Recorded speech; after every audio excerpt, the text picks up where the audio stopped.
Сәлем оқырмандарым. Осындай сәбіз бен қырыққабаттан керемет дәмді салат жасағыңыз келсе, менің видеомды соңына дейін көруді ұсынамын.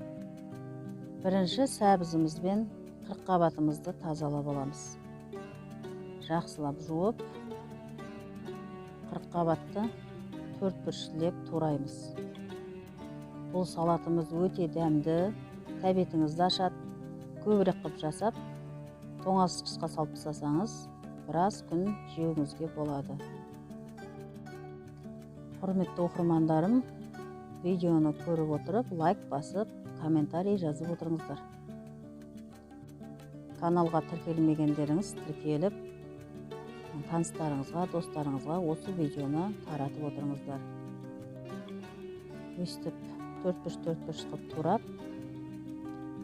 бірігіп қалған жерлерін, араларын ашып тастаймыз. Бірігіп тұрған қырыққабаттардың араларын ашып тастасаңыз, кейін дәмдеуіштер жақсы сіңетін болады бойына. Құрметті оқырмандарым, менің каналыма тіркелмеген болсаңыздар, тіркеліп отырыңыздар. Өйткені келесіде капустаны бүтіндей қалай тұздау керек екенін көрсетемін. Басқа да керекті рецепттер салып отырамын. Сол үшін каналыма тіркеліп, лайк басып отырыңыздар. Қазақша каналға кішкене демеу көрсетіңіздер. Енді осы қырыққабатымызға аздап тұз сеуіп, араластырып қоямыз. Сәбізімізді турап, боламыз дегенше жігіп, жақсы болып тұрады. Кішкене тұз септік, араларын тағы аштық, жабыспағандарын, және кішкене уксус құйып қоямыз. 1-2 чайный ложка уксус құйып, тағы араластырып тастаймыз.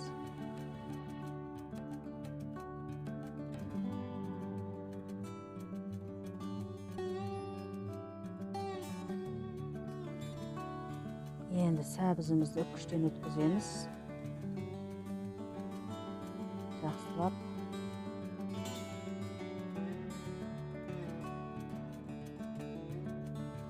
Мен бір 2 килограмдай сәбізді үккіштен өткіздім.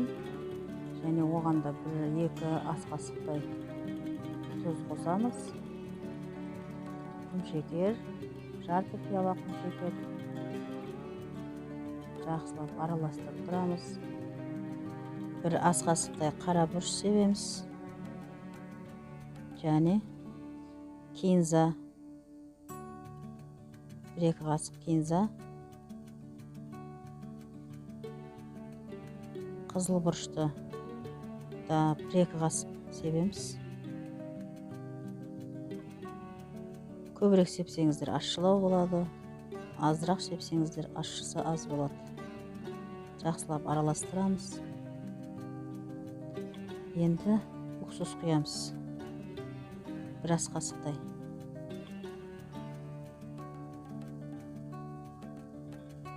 Сарымсақты да 1 жарты басын тазалап қойғам. Соны қосып араластырамыз. Жақсылап араластырамыз.